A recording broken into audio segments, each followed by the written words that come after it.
नमस्कार। आज हम व्यापार की दुनिया के एक बेहद जरूरी हिस्से पर बात करेंगे। मेरा मतलब है परिचालन प्रबंधन यानी ऑपरेशंस मैनेजमेंट, और उसमें भी खास तौर पर निर्धारण, शेड्यूलिंग और परियोजना प्रबंधन, जिसे प्रोजेक्ट मैनेजमेंट कहते हैं। किसी भी संस्था को सुचारू रूप से चलाने के लिए ये दोनों पहलू बहुत बहुत अहम है। हमारे सामने डिजी रीच लर्निंग का एक अच्छा विस्तृत लेख है। शीर्षक है परिचालन प्रबंधन, निर्धारण और परियोजना प्रबंधन। आज हमारी कोशिश रहेगी कि इस लेख से जो जानकारी मिली है उसे सरल और सहज तरीके से समझे, ताकि ये पता चले कि असल में काम समय पर और कुशलता से कैसे पूरे किए जाते हैं। कभी सोचा है कि कोई बड़ा प्रोजेक्ट जैसे कोई बिल्डिंग बनाना हो या शायद कोई नया सॉफ्टवेयर लॉन्च करना हो, वो समय पर और जो बजट तय हुआ है उसी में कैसे पूरा हो जाता है? हाँ, ये एक बड़ा सवाल है। इसके पीछे कुछ खास तकनीकें और तरीके होते हैं ना। बिल्कुल, कुछ खास मेथड्स होते हैं। आज हम ऐसी ही 4 प्रमुख तकनीकों को समझने की कोशिश करेंगे। गैंट चार्ट, हाँ, क्रिटिकल पाथ मेथड यानी CPM, CPM, program evaluation review technique PERT, PERT, हाँ, और जॉनसन रूल। जॉनसन रूल, चलिए इस दिलचस्प विषय की गहराइयों में उतरते हैं फिर। हाँ, तो सबसे पहले ये परिचालन प्रबंधन यानी ऑपरेशंस मैनेजमेंट। आखिर है क्या चीज, अगर बहुत संक्षेप में कहें तो? हाँ। देखिए, परिचालन प्रबंधन का मतलब मूल काम ये सुनिश्चित करना है कि संगठन अपने लक्ष्यों को पाने के लिए अपने संसाधनों का, जैसे कि समय है, पैसा है, लोग हैं, मशीनें हैं, इनका सबसे बेहतर, सबसे प्रभावी तरीके से इस्तेमाल करें। और इसी बड़ी तस्वीर में निर्धारण यानी स्केड्यूलिंग हम्म, कहाँ फिट होता है? स्केड्यूलिंग इसका एक बहुत ही महत्वपूर्ण हिस्सा है, कह सकते हैं। इसका मतलब है किसी भी उत्पादन प्रक्रिया या परियोजना में जो काम है, जो वर्कलोड है, उसको व्यवस्थित करना, उसको नियंत्रित करना और उसे इस तरह से ढालना, ऑप्टिमाइज करना कि सब कुछ सबसे अच्छे ढंग से हो सके। अच्छा। इसमें यह तय करना शामिल है कि कौन सा संसाधन कब और किस काम के लिए इस्तेमाल होगा, समय सीमा क्या होगी और काम किस क्रम में किए जाएंगे। बिल्कुल। लक्ष्य यही है कि काम कुशलता से हो और समय पर पूरा हो। बिल्कुल। और जब निर्धारण सही ढंग से होता है तो फायदे साफ दिखते हैं।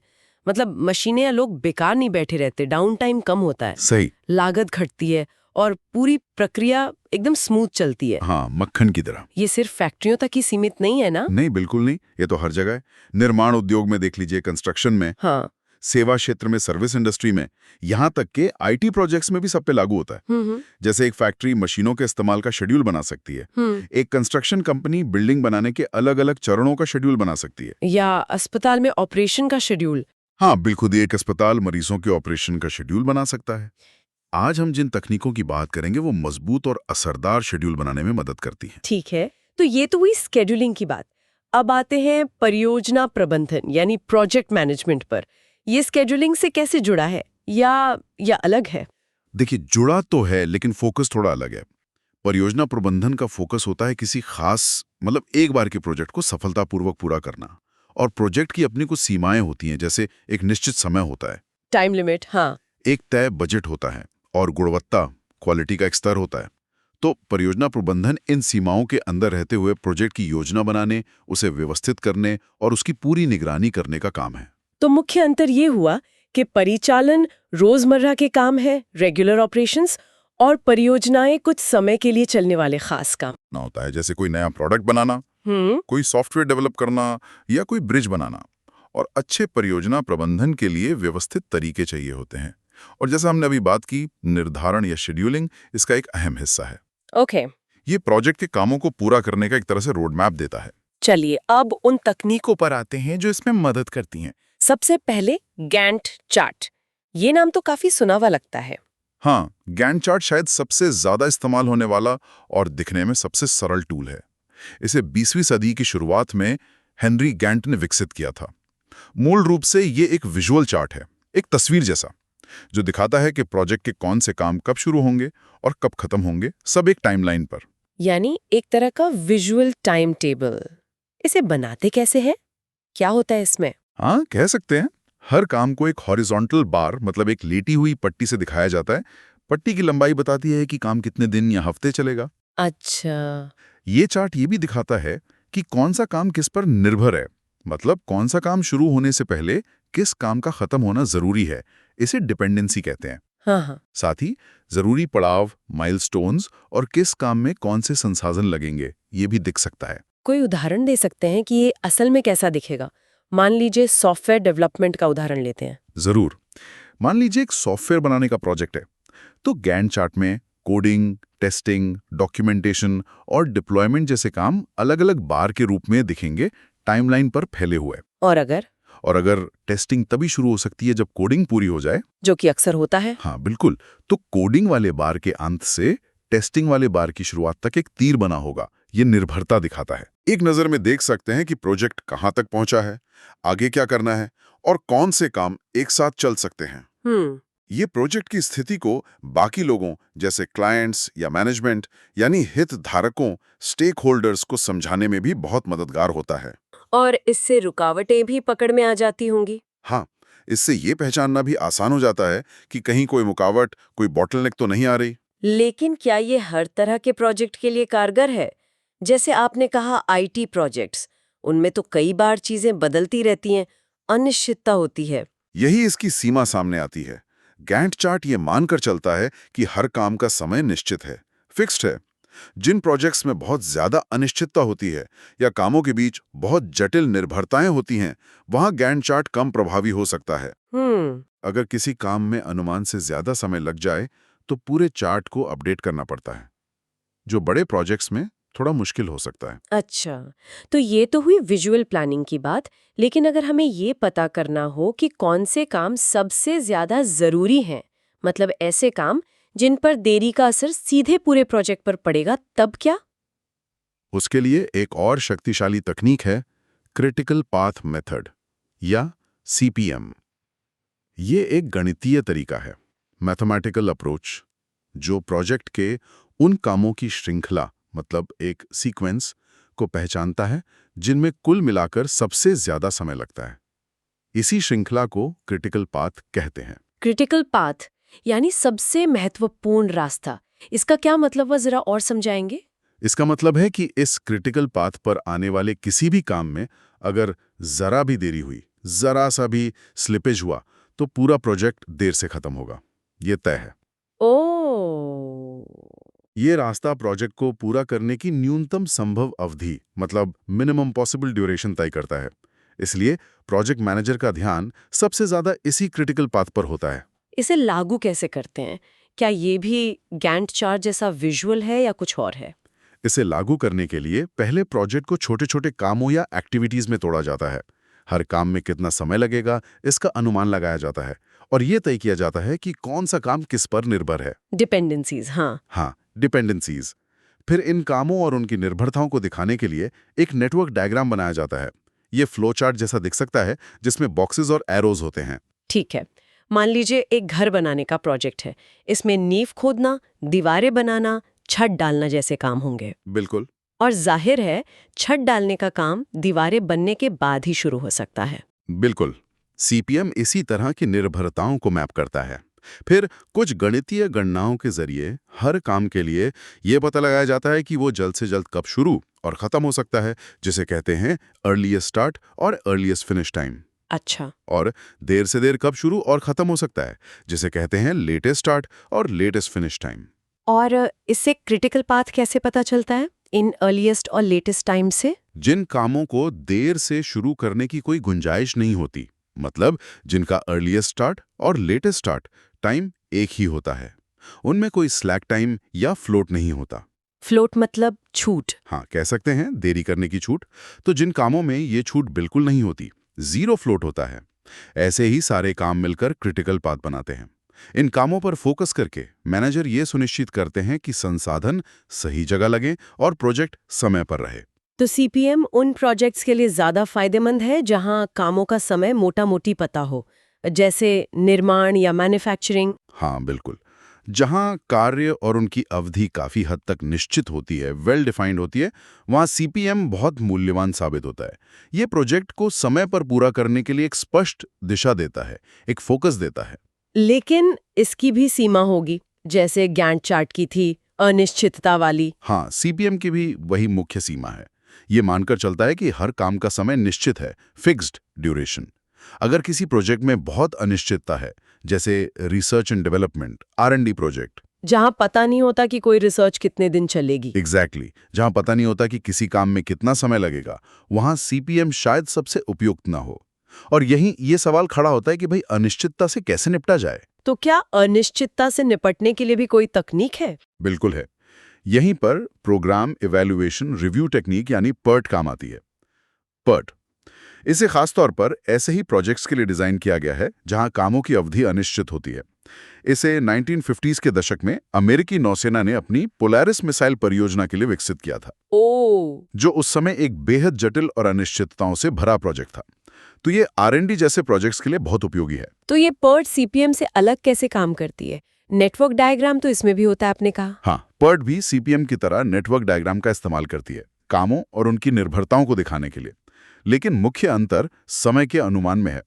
जहां CPM हर काम के लिए एक निश्चित समय, एक सिंगल पॉइंट एस्टिमेट मानता है, वहीं PERT हर काम के लिए 3 समय अनुमान लेता है। 3? कौन कौन से? पहला है आशावादी समय, हाँ। मतलब सबसे कम संभव समय अगर सब कुछ बिल्कुल परफेक्ट गया। दूसरा है निराशावादी समय, पेसिमिस्टिक टाइम, यानी सबसे लंबा संभव समय अगर सब कुछ गड़बड़ हो गया, सारी दिक्कतें आ गई। और तीसरा है सबसे संभावित समय, यानी सामान्य परिस्थितियों में जो समय लगने की उम्मीद है। 3 अनुमान। इससे क्या फायदा होता है? एक क्यों नहीं? इन 3 अनुमानों का इस्तेमाल करके एक अपेक्षित अवधि, एक्सपेक्टेड ड्यूरेशन निकाली जाती है। इसका एक सूत्र है, एक फॉर्मूला, जो सबसे संभावित समय को ज्यादा वजन, ज्यादा वेटेज देता है। अपेक्षित अवधि बराबर आशावादी प्लस 4 गुणा सबसे संभावित प्लस निराशावादी भाग 6। अच्छा, 4 से गुणा? हाँ, क्योंकि वो सबसे संभावित है। तो ये वेटेड एवरेज अनिश्चितता को ध्यान में रखता है और काम की अवधि का ज्यादा यथार्थवादी, ज्यादा रियलिस्टिक अनुमान देता है। यानी PERT सिर्फ अंदाजा नहीं लगाता, बल्कि ये अनिश्चितता को मैनेजमेंट का हिस्सा बना देता है। क्या ये भी क्रिटिकल पाथ निकालता है CPM की तरह? हाँ, PERT भी क्रिटिकल पाथ की गणना करता है, लेकिन क्योंकि इसमें समय के अनुमान संभाव्य होते हैं, प्रोबेबिलिस्टिक होते हैं, ये भी आकलन करने में मदद करता है कि प्रोजेक्ट के किसी निश्चित समय तक पूरा होने की कितनी संभावना है, कितनी प्रोबेबिलिटी है। ओह, ये तो बहुत उपयोगी है। हाँ, उदाहरण के लिए एक नया उत्पाद विकसित करने वाले प्रोजेक्ट में PERT प्रोटोटाइपिंग, टेस्टिंग और मार्केट लॉन्च में लगने वाले समय का अनुमान लगाने में मदद कर सकता है। साथ ही ये भी बता सकता है कि तय तारीख तक लॉन्च होने की मान लीजिए 80% संभावना है या 95% संभावना है। तो इससे जोखिम का अंदाजा लगाना, रिस्क मैनेजमेंट आसान हो जाता होगा। बिल्कुल, अनिश्चितता को स्वीकार करके PERT प्रोजेक्ट मैनेजर्स को संभावित जोखिमों का अनुमान लगाने और जरूरत पड़ने पर अतिरिक्त समय, मतलब कंटिंजेंसी टाइम, रखने में मदद करता है। हालांकि इसकी अपनी चुनौती है। क्या? ये तकनीक पूरी तरह से उन 3 समय अनुमानों की सटीकता पर निर्भर करती है। अच्छा, अगर अनुमान ही गलत हुए तो? हाँ, अगर अनुमान लगाने वाले बहुत ज्यादा आशावादी या निराशावादी हुए तो नतीजे सही नहीं होंगे। गार्बेज इन, गार्बेज आउट वाली बात हो सकती है। तो संक्षेप में अगर मैं कहूँ कि CPM निश्चितता के लिए और PERT अनिश्चितता के लिए बेहतर है, तो क्या ये सही होगा? हाँ, मोटा मोटी ये एक अच्छा तरीका है इसे याद रखने का। CPM तब जब काम और समय पता हो, PERT तब जब उनमें अनिश्चितता हो। ठीक है। अब हमारी सूची में एक और तकनीक बची है, जॉनसन का नियम। ये बाकी सबसे काफी अलग लगता है, नाम से भी और शायद काम से भी। ये किस लिए है? हाँ, जॉनसन का नियम एक बहुत ही खास, स्पेसिफिक तरह की निर्धारण समस्या को हल करने के लिए है। ये एक एल्गोरिथम है, एक स्टेप बाय स्टेप तरीका, जो तब इस्तेमाल होता है जब आपके पास कई सारे काम या जॉब्स हों और हर काम को 2 मशीनों या वर्कस्टेशनों पर एक निश्चित क्रम में प्रोसेस करना हो। मतलब पहले मशीन A पर, फिर मशीन B पर। अच्छा, सिर्फ 2 मशीनें? हाँ, सिर्फ 2 मशीनें और क्रम भी निश्चित, A फिर B। जॉनसन का नियम इन कामों को इस तरह से अनुक्रमित करने, मतलब सीक्वेंस करने का तरीका बताता है, जिससे सभी कामों को पूरा करने में लगने वाला कुल समय, टोटल टाइम, कम से कम हो। अच्छा, तो ये खासतौर पर उत्पादन लाइन या फैक्ट्रियों के लिए उपयोगी होगा जहां ऐसा सेटअप होता है। बिल्कुल। इसे 1954 में SM जॉनसन ने विकसित किया था और इसका लक्ष्य यही है कि मशीनों का खाली समय, आइडल टाइम, कम हो और सारे काम जल्द से जल्द निपट जाएं। ये काम कैसे करता है? क्या इसका तरीका जटिल है? सुनने में थोड़ा वैसा लग रहा है। नहीं, इसका तरीका असल में काफी सीधा और लॉजिकल है। देखिए, 1. सबसे पहले हर काम के लिए दोनों मशीनों A और B पर लगने वाला प्रोसेसिंग समय लिख लें, एक लिस्ट बना लें। तो ओके। 2, अब उन सभी समयों में से सबसे कम समय वाला काम ढूंढे। पूरी लिस्ट में सबसे छोटा टाइम। ओके। 3, अब देखें कि ये सबसे कम समय मशीन ए पर है या मशीन बी पर। 4, अगर ये मशीन ए पर है तो उस काम को अपनी फाइनल सीक्वेंस वाली सूची में सबसे पहले रखें, एकदम शुरुआत में। 5। और अगर ये सबसे कम समय मशीन बी पर है तो उसे फाइनल सूची में सबसे आखिर में रखें, एकदम अंत में। अच्छा, पहले या आखिर में? हाँ, और फिर जिस काम को आपने सूची में रख दिया उसे ओरिजिनल लिस्ट से हटा दें और बाकी बचे कामों के साथ यही प्रक्रिया स्टेप 2 से दोहराएं, जब तक सारे काम क्रम में न लग जाएं। मतलब जो काम पहली मशीन पर सबसे जल्दी होता है उसे सबसे पहले निपटाओ। हाँ, और जो दूसरी मशीन पर सबसे जल्दी होता है उसे सबसे आखिर में करो, बिल्कुल। ताकि बीच के कामों के लिए मशीनें कम से कम खाली रहें। ये लॉजिक है। एकदम सही पकड़ा, यही इसके पीछे का लॉजिक है। मान लीजिए एक फैक्ट्री में 3 अलग-अलग पार्ट्स बनाने हैं, P1, P2, P3, और हर पार्ट को पहले कटिंग मशीन ए पर और फिर वेल्डिंग मशीन बी पर जाना है।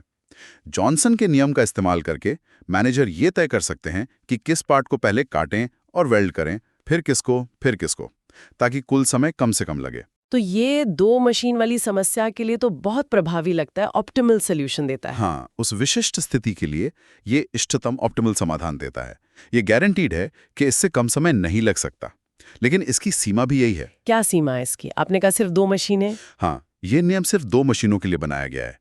अगर आपके पास 3 या उससे ज्यादा मशीनें हों, जैसे ए, फिर बी, फिर सी, या कामों का क्रम हर जॉब के लिए अलग-अलग हो, कोई ए बी जाए, कोई बी ए, या प्रोसेसिंग समय बदलता रहता हो, फिक्स्ड ना हो, तो जॉनसन का नियम सीधे तौर पर लागू नहीं होता। अच्छा। ऐसी जटिल स्थितियों के लिए ज्यादा उन्नत तकनीकों, एडवांस्ड एल्गोरिथम्स की जरूरत पड़ती है।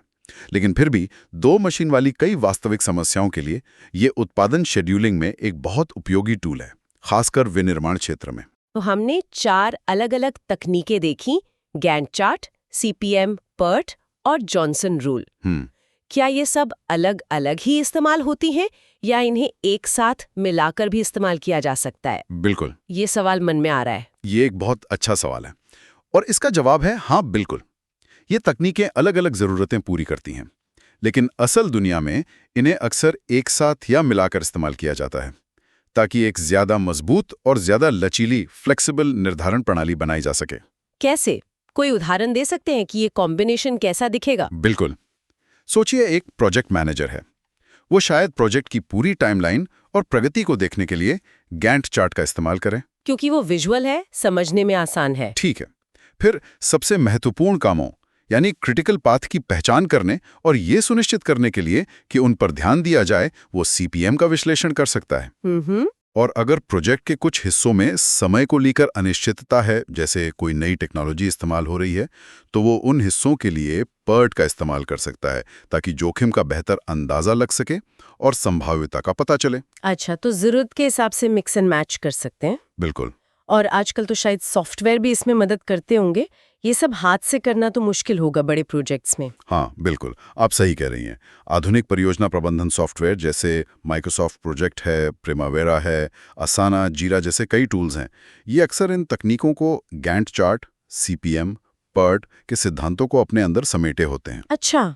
ये मैनेजर्स को डायनामिक शेड्यूल बनाने में मदद करते हैं, जो बदलती परिस्थितियों के हिसाब से आसानी से अपडेट हो सकें। आप रियल टाइम में प्रगति देख सकते हैं, संसाधन आवंटन कर सकते हैं और क्या हो अगर वाले परिदृश्य, मतलब व्हाट इफ सिनेरियोज का विश्लेषण भी कर सकते हैं। इन तकनीकों का इस्तेमाल किन-किन उद्योगों में होता है? हमने कुछ उदाहरण तो लिए, पर क्या ये और भी जगह काम आती है? इनका दायरा कितना बड़ा है? हाँ, इनका दायरा बहुत बड़ा है। निर्माण, कंस्ट्रक्शन में गैंट चार्ट और सीपीएम बहुत आम है। विनिर्माण, मैन्युफैक्चरिंग में जॉनसन रूल 2 मशीनों के लिए और सीपीएम उपयोगी हैं। रिसर्च एंड डेवलपमेंट में पर्ट बहुत काम आता है, क्योंकि वहां अनिश्चितता ज्यादा होती है। सॉफ्टवेयर डेवलपमेंट में गैंट चार्ट और सीपीएम को अक्सर एजाइल पद्धतियों के साथ मिलाकर इस्तेमाल किया जाता है। यहां तक कि अस्पतालों में ऑपरेशन शेड्यूल करने या नई प्रक्रियाओं को लागू करने में, या ऑटोमोटिव इंडस्ट्री में नई कार बनाने के प्रोजेक्ट में भी इन तकनीकों के सिद्धांत कहीं ना कहीं लागू होते हैं। लेकिन चुनौतियां तो रहती ही होंगी इनके इस्तेमाल में। हमने हर तकनीक की कुछ सीमाएं तो डिस्कस की, वो रियल लाइफ में कैसे दिखती हैं? हाँ, चुनौतियां हैं, बिल्कुल हैं। जैसा हमने बात की, बड़े प्रोजेक्ट्स में गैंट चार्ट बहुत जटिल, क्लटर्ड हो सकते हैं, पढ़ने मुश्किल हो जाते हैं। सीपीएम निश्चित अवधि मानता है जो हमेशा सच नहीं होता, जिससे शेड्यूल अवास्तविक हो सकता है। पीआरटी के लिए अच्छे भरोसेमंद 3 समय अनुमान लगाना मुश्किल हो सकता है, ये बहुत सब्जेक्टिव हो सकता है। और जॉनसन का नियम सिर्फ 2 मशीनों तक सीमित है, जो कई स्थितियों में लागू नहीं होता। तो इन चुनौतियों से निपटने के लिए सबसे अच्छे तरीके क्या हैं? मतलब बेस्ट प्रैक्टिसेस क्या हैं? क्या सोर्स लेख में कुछ सुझाव दिए गए हैं? हाँ, लेख कुछ बेहतरीन प्रथाओं का जिक्र करता है। पहली बात तो ये कि सिर्फ एक टूल पर निर्भर ना रहें, ज़रूरत के हिसाब से कई उपकरणों का मिश्रण इस्तेमाल करें, जैसा हमने डिस्कस किया। दूसरी, टेक्नोलॉजी का फ़ायदा उठाएं। अच्छे प्रोजेक्ट मैनेजमेंट सॉफ्टवेयर का उपयोग करें जो फ्लेक्सिबिलिटी दे। ठीक है। तीसरी, और ये बहुत ज़रूरी है, टीम के सदस्यों और हितधारकों के साथ लगातार और स्पष्ट संवाद बनाए रखें। कम्युनिकेशन क्लियर होना चाहिए ताकि सब एक ही पेज पर हों। हाँ, ये तो हर मैनेजमेंट में ज़रूरी है। बिल्कुल। और चौथी, नियमित रूप से प्रगति की समीक्षा करें। देखें कि प्लान के हिसाब से चल रहे हैं या नहीं, और ज़रूरत पड़ने पर शेड्यूल को बदलने या एडजस्ट करने के लिए तैयार रहें। कोई भी प्लान पत्थर की लकीर नहीं होता। लचीलापन, फ्लेक्सिबिलिटी बहुत ज़रूरी है। तो कुल मिलाकर हमने देखा कि गैंट चार्ट, सीपीएम, पर्ट और जॉनसन रूल जैसे निर्धारण और परियोजना प्रबंधन के तरीके ये किसी भी संगठन के परिचालन प्रबंधन के लिए कितने महत्वपूर्ण हैं। हाँ, ये रीढ़ की हड्डी की तरह है। ये व्यवसायों को अपने प्रोजेक्ट्स को कुशलता से पूरा करने, संसाधनों का सही इस्तेमाल करने और लागत कम करने में मदद करते हैं। बिल्कुल। और अंत में एक विचार छोड़ जाते हैं हम सबके सोचने के लिए। हमने आज जिन तकनीकों की बात की, वे अक्सर बड़े कॉरपोरेट प्रोजेक्ट से जुड़ी होती हैं, है ना? बड़े कंस्ट्रक्शन प्रोजेक्ट्स, मिसाइल प्रोजेक्ट्स वगैरह। हाँ, अक्सर ऐसा ही लगता है। लेकिन क्या इनके पीछे के जो मूल सिद्धांत हैं, जैसे कामों को छोटे हिस्सों में तोड़ना, उनकी निर्भरताओं को समझना, सबसे ज़रूरी कामों, अपना क्रिटिकल पाथ को पहचानना, समय का अनुमान लगाना और प्रगति को ट्रैक करना, क्या ये सिद्धांत छोटे व्यवसायों या हमारे व्यक्तिगत परियोजनाओं या यहाँ तक कि हमारी रोजमर्रा की जिंदगी की योजना बनाने में भी उतनी उपयोगी नहीं हो सकते? दिलचस्प सवाल है। क्या अपने व्यक्तिगत लक्ष्यों का क्रिटिकल पाथ समझने से हमारी उत्पादकता, हमारी प्रोडक्टिविटी में सुधार नहीं हो सकता? ये वाकई सोचने वाली बात है। अपने पर्सनल क्रिटिकल पाथ को ढूंढना। इसी विचार के साथ हम आज की इस गहन चर्चा को यहीं समाप्त करते हैं। उम्मीद है कि ये जानकारी आप सबके लिए उपयोगी रही होगी।